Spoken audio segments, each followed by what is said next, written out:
Sir ఇప్పుడు రేవంత్ రెడ్డి గారి వెనకాల చక్రం తిప్పుతుంది చంద్రబాబు నాయుడు అంటున్నారు. ఇది ఎంతవరకు నిజం? అది కరెక్ట్ కాదు.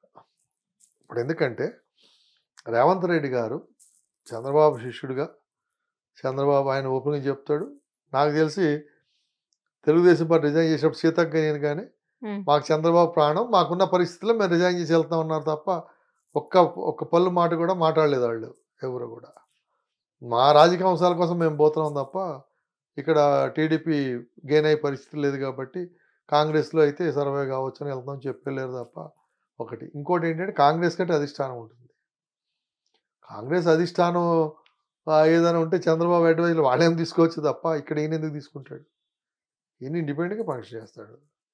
అట్లాంటి ఏదైనా ఈ పార్టీకి ట్రోల్ చేశారు అదొకటి. అయితే కాకపోతే ఒకటేమవుతుందంటే నేను ఏబీ ఇంటర్వ్యూలో కూడా ఆయన చెప్పాడు, రాజశేఖర రెడ్డి ప్లస్ చంద్రబాబు నీలో ఉన్నారంటే ఇద్దరు రాజశేఖర రెడ్డి పరిపాలన కూడా అతను కూడా ఇచ్చేసాడు కాబట్టి అది కొంత కోణం తీసుకున్నా, మిగతాది ఏంటంటే చంద్రబాబు దగ్గర చేశాడుగా అడ్మినిస్ట్రేషన్ చూశాడు కాబట్టి దాన్ని బట్టి ఒక ప్లానింగ్గా చేసుకుంటారు. ఇప్పుడు మనం అడుగుజాళ్ళు మనం ఏం చేస్తాం, తండ్రినేమో కొడుకు, తల్లిని కూతురు అనుకరిస్తారు. అదే మేనరిజం వస్తుంటుంది పిల్లలకి. అట్లనే ఒక పార్టీలో ఉన్నప్పుడు అదే మేనరిజం వస్తుంది. ఎట్లా అంటే అబ్జర్వ్ చేసేవాడికి, గాలికి పోయేవాడికి ఎవరికి ఉండదు, కానీ ఓ సిస్టమేటిక్ ప్రొసీజర్ ఎట్లా అనేది పద్ధతిలో చేసుకుంటూ ఉంటుంది. ఎన్ని చేసుకున్నా కొన్ని పొరపాటు జరుగుతాయి, కొన్ని మంచి జరుగుతాయి, కొన్ని చెడు జరుగుతాయి. అంతే తప్ప ఆయన అప్పుడు అక్కడ కాంగ్రెస్ అధిష్టానాన్ని పెట్టుకుని చంద్రబాబు మాట్లాడేది చేస్తాడు. అది ఊరికే ట్రోల్ చేసి అతన్ని ఇది రాజకీయం దెబ్బకొట్ట చేసే తప్పుడు ప్రచారం తప్ప అది ఏముండదు. సార్ ఇప్పుడు వైఎస్ఆర్టీపీ పార్టీ స్థాపించినప్పటి నుంచి ఏ పాదయాత్ర కానివ్వండి, ఏ కార్యక్రమం అయినా కూడా విజయమ్మ గారు షర్మిల గారితో ఉన్నారు. మరి ఇప్పుడు షర్మిల గారు జగన్మోహన్ రెడ్డి గారు ఏపీలోనే పోటీ చేయబోతున్నారు. మరి విజయమ్మ గారి మద్దతు ఇటు కూతురుకు ఉండబోతుందా లేక కొడుకుకి ఉండబోతుందా? ఆల్రెడీ ఆమె ఎప్పుడో వదిలేసింది కదా. ఇప్పుడు వైసీపీకి గౌరవ అధ్యక్షుల పదవికి ఎప్పుడో రిజైన్ చేయించారు వాళ్ళు. జగన్మోహన్ రెడ్డి తల్లిని రిజైన్ చేయించాడు. ఆమెకి వాడు వైఎస్ఆర్సీపీ పార్టీతో సంబంధం లేదు, సభ్యుడు కాదు, ఇది గౌరవ అధ్యక్షులు కాదు. కూతురుతో ఆల్రెడీ తెలంగాణ విషయంలో డిక్లేర్ చేసింది. మరి అట్లా ఉంటుందో తర్వాత మళ్ళీ ఏం స్టాండ్ తీసుకుంటుందో అనేది ప్రస్తుతం అయితే అట్లనే ఉంది. ఆమె ఆల్రెడీ డిక్లేర్ చేసింది కొడుకుని కాదని, కూతురుతోనే మూవ్ అవుతుంది అంతా. రేపు భవిష్యత్తులో ఏం చెప్తానేది ఆకున్న పరిస్థితులను బట్టి ఇది అవుతుంది. కానీ జనం అయితే మళ్ళీ ఆమె షిఫ్ట్ అవుద్దని అయితే అనుకోవటం. ఎందుకంటే అతను వైఫ్ ఇన్ఫ్లుయెన్స్లోకి వెళ్ళిపోయిన తర్వాత వీళ్ళ ప్రభావం తగ్గిపోయింది అక్కడ. మొత్తంగా రేపు రాబోయే ఎన్నికల్లో ఆంధ్ర రాష్ట్ర రాజకీయాలు ఎలా ఉండబోతున్నాయి? ఇప్పుడు నేను జనం ఇప్పుడున్న నాటి ప్రకారం సర్వేల ప్రకారంగా ఏంటంటే ఎలక్షన్ పూర్తిగా వన్ సైడ్ కనబడుతుంది. ఇక్కడ ఎంఐఎం లేకపోతే ఇక్కడ కూడా కాంగ్రెస్ ఇంకో 20 సీట్లు వచ్చాయి. ఎంఐఎం బీఆర్ఎస్ సపోర్ట్ చేయకపోతే హైదరాబాద్ సిటీలో అదే పరిస్థితి అక్కడ కూడా కనపడతా ఉంది. కాకపోతే ఏంటంటే ఇంకా కొన్ని చోట్ల వాళ్ళు వైసీపీ గెలవాలని అక్కడ లోకల్గా ఉండే దీన్ని బట్టి చేసుకో బలం అదే అన్న బలమైన అభ్యర్థులు లేకపోతే వాళ్ళకి గెలిచే అవకాశాలు ఉంటాయి.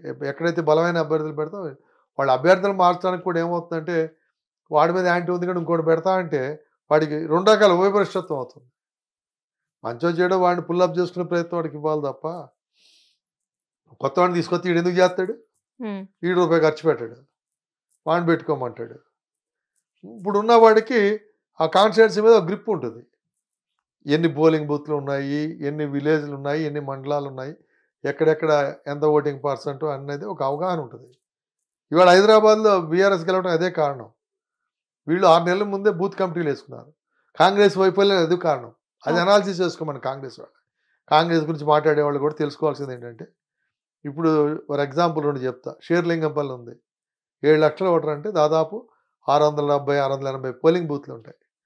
680 పోలింగ్ బూత్లు ఉంటే క్యాండిడేట్ 15 రోజులు ఎక్కడ తిరుగుతాడు?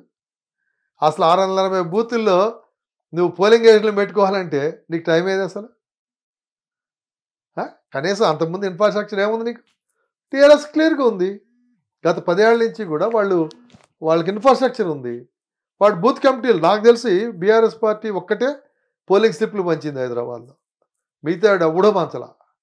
మళ్ళీ ఇంకో పరిస్థితి అంటే హైదరాబాద్లో ఇప్పటికైనా కానీ మరి రాజకీయ పార్టీలు కూడా తెలుసుకోవాల్సిన పరిస్థితి అంటే రేపు పార్లమెంట్ నేను 10 ఏళ్ళ నుంచి చూస్తున్నా. ఇప్పుడు నేనున్నాను, నాది పోలింగ్ బూత్ ఒకటి, నా భార్యది మా ఇంటికి 3 కిలోమీటర్లు నా బూత్. అక్కడి నుంచి ఇంకో కిలోమీటర్ 1.5 కిలోమీటర్ మా భార్యది, ఓకే. మా పిల్లలది ఇంకో బూత్. ఒక ఇంట్లో 3 బూత్లకు వెళ్ళి ఓట్లు వేయాలంటే ఎంతమంది ఇంట్రెస్ట్గా వచ్చి ఓటేస్తారు? పల్లెలు అట్లా కాదు కదా, ఏ పల్లెడు ఆ పల్లె, ఆ ఊర్లోనే బూత్లు, ఒకే బూత్లు, ఒక ఇంటి నెంబర్ బట్టి ఒక చోటే ఉంటాయి ఓట్లన్నీ, ఇంట్లో ఓట్లన్నీ.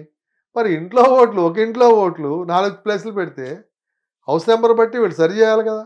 ఇప్పటికీ చేయట్లేదు అది. ఎట్లా పోలింగ్ పెడుతుంది హైదరాబాద్లో?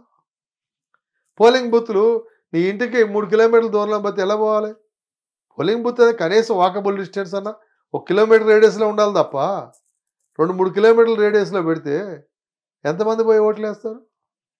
ఇంట్రెస్ట్ ఉన్నాడు వేస్తాడు, లేనాడు ఎవడు పోతాడులే అని పెయిన్ అది కారణం. అది రెక్టిఫై చేయట్లేదు ఎప్పుడును. మళ్ళీ కాంగ్రెస్ వాళ్ళు కానీ బీజేపీ వాళ్ళు కానీ గెలిచిన క్యాండిడేట్లు ఫైట్ ఇచ్చిన వాళ్ళు తప్ప వాళ్ళు కూడా పోల్ చేయని వాళ్ళు లిస్టులు చూసుకుని రండి రండి అని ఎవడు పిలిచిన వాళ్ళు లేడు, ఒక బీఆర్ఎస్ వాళ్ళు తప్ప. హైదరాబాద్లో టైం అయిపోతుంది, రండి ఓట్లు వేయండి అని మెసేజ్లు పెట్టి గ్రూపుల్లో వాళ్ళు ఒక్కడే చేశారు. ఓకే సార్, 2 తెలుగు రాష్ట్ర రాజకీయాల గురించి బాగా ఎక్స్ప్లెయిన్ చేశారు. Thank you.